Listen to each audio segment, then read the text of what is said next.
Bokat Tov. Wow, I really needed that. I got a really good night's sleep last night, believe it or not, and there's only 3 of us in the room, so it was good. And today is going to be a rest day, a complete 0 day. I'm going to work on some videos and chill and hang out. All I could think about yesterday as I was hiking was, I need a rest day. I need a rest day.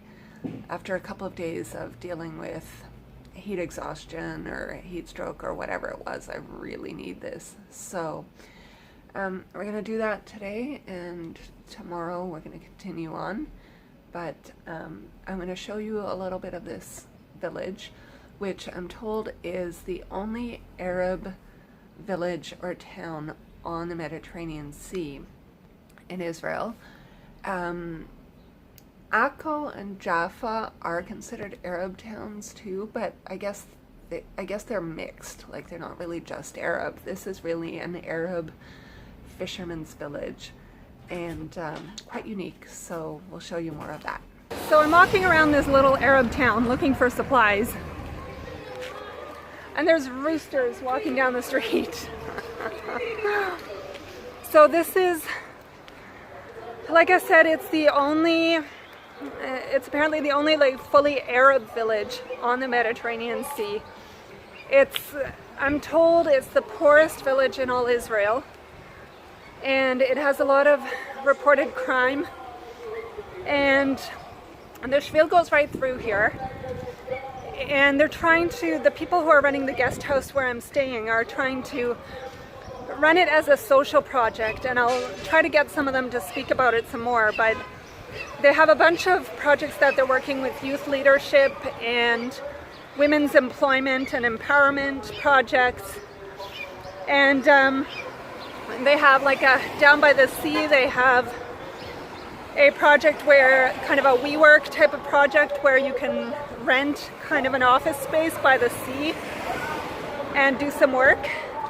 And they're trying to bring more activity, economic activity and tourism, and sort of uplift the village a little bit by starting this guest house a few years ago. Especially after I missed all those Arab villages up north, I thought it would be nice to spend a little bit of time here and just to check out this place. It's kind of the backwater of Israel.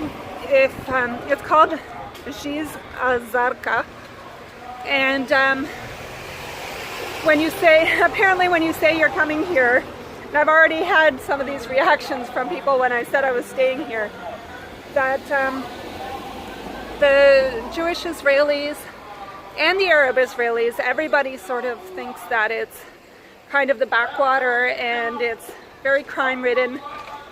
Somebody mentioned something about kind of being the Harlem of Israel. So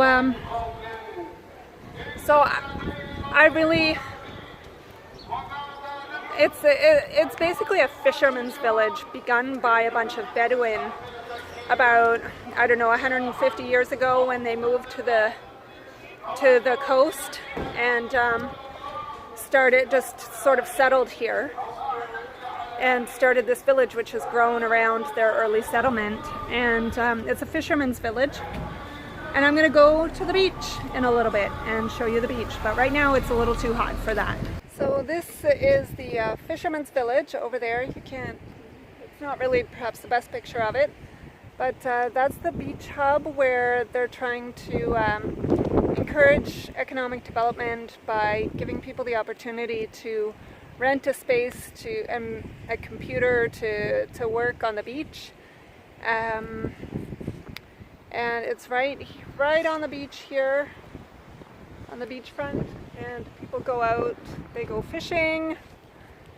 Some people work on the beach on their computers, and it's very prime piece of real estate in Israel, obviously being on the beach like this. So it's really sad to see how poor it is, walking down the street and seeing the people and how crowded it is.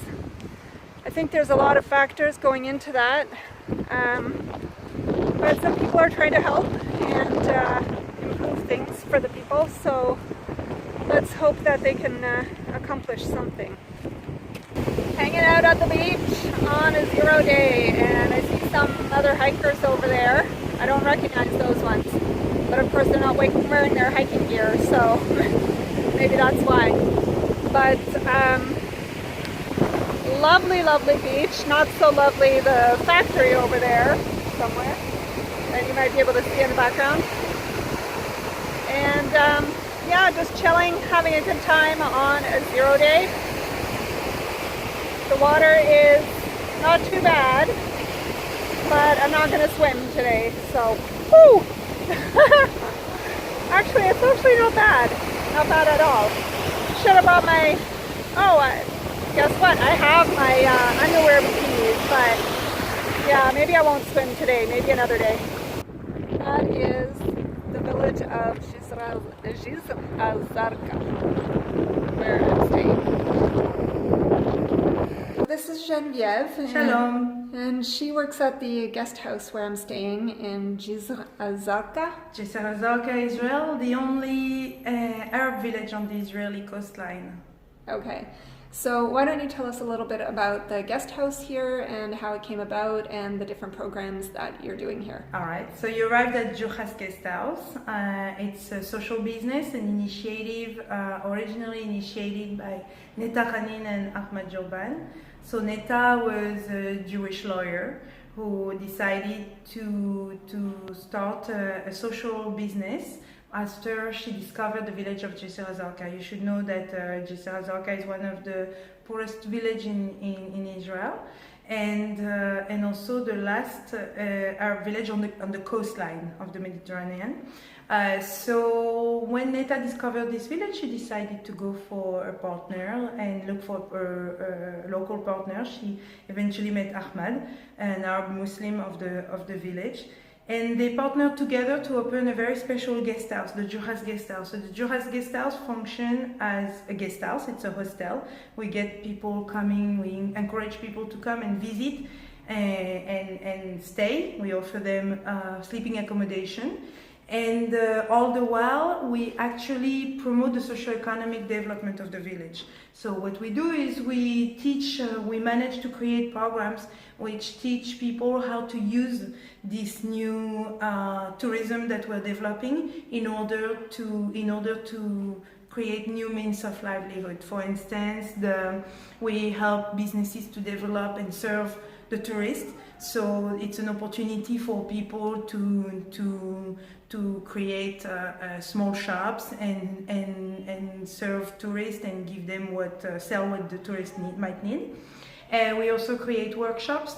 So what you're seeing around, macrame, glass bead work, or Palestinian embroidery work, those are workshops we worked on with the support of the Middle East Partnership Initiative Plan of the US Embassy.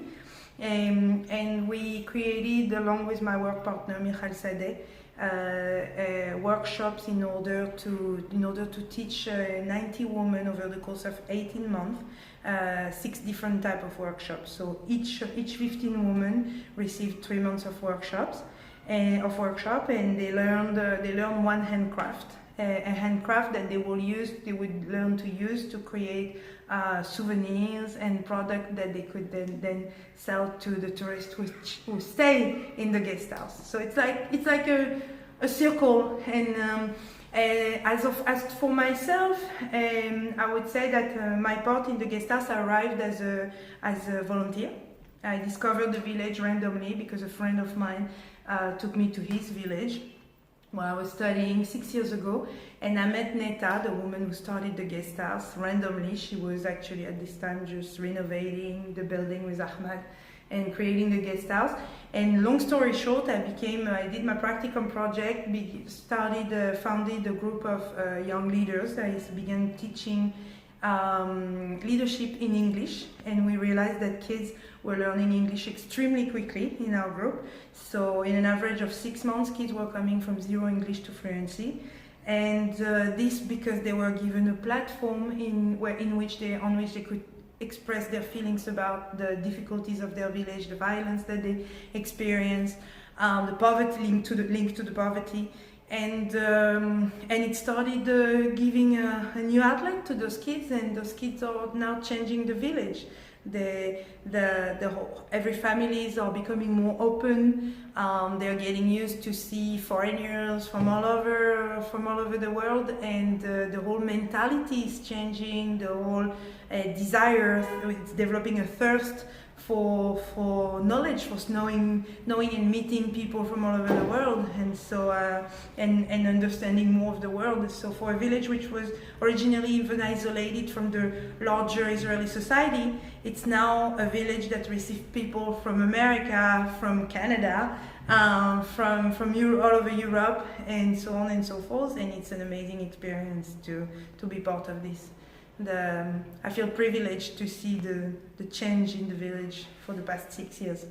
That's great. And the Shvil goes right through the middle of the city. The Shvil goes right through, you're right. And so that's a great opportunity to actually get the Shvili scheme, the hikers of the Shvil to stop of the national hiking trail. They used to pass in the village, and when they arrived at the level of the village, so all of a sudden they were looking no left, no right, and they were just going and pacing, and this has changed. People stop now. People stop not only to sleep, because it's not the majority of our clientele which stops to. The hikers is not the majority of our clientele, but they are for sleeping accommodation. But there are people who now stop and visit our brand new gallery, which was created by Michal and myself, with the women of the MEPI plan, the Middle East Partnership Initiative plan. And so now you can see the gallery has been transformed into a place of exhibition. Here you have an exhibition from the Technology Institute of Israel, the Technion, about the village. And if you see also right now a bit of a mess and a screen, it's because a group of Jews are learning Arabic now this weekend during a workshop. That's great. It sounds like you've got a lot of really great programs going on here. We do. It's actually really an exciting time. 6 years down the road, I see a marvelous change. So as you see, you're here. Yeah. Right? Thank you so much. Thank you. Thank you for your interest. So this is also just a really neat little community. They have a lot of volunteers come in from Israel and elsewhere, and lots of places around the world. So right now there's a guy here from France, a lady who is from Hungary, and an Israeli woman who are all volunteering here, doing various things, helping out, building the garden, taking care of the guest house. And so we hung out on the beach today, and there was some talk of cooking like a Erev Shabbat meal. And then everybody disappeared, so I just got really hungry, so I ate the rest of the tahina that Dana, the Israeli woman, had made earlier. And you learn something new every day. I just thought tahina was just from the bottle, but apparently you actually have to make it by adding various stuff to it, lemon and salt and garlic and stuff, and it was delish. So I just scarfed down the rest of that, and I don't know, maybe we'll have dinner again when they get back. Kind of a chill day, hanging out at the beach, and solved my memory card problem, so I'm not worried about doing videos anymore. And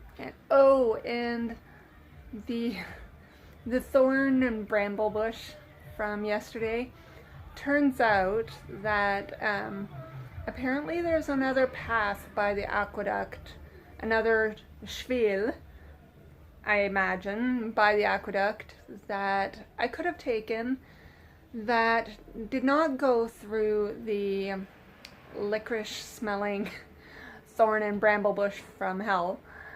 But I didn't know this, so instead I went through the gateway to hell. But anyways, yeah, so that's about it. Tomorrow I move on to Caesarea, which is absolutely fascinating, and you're gonna totally love it. And right now I gotta go to bed, so Laila Tov.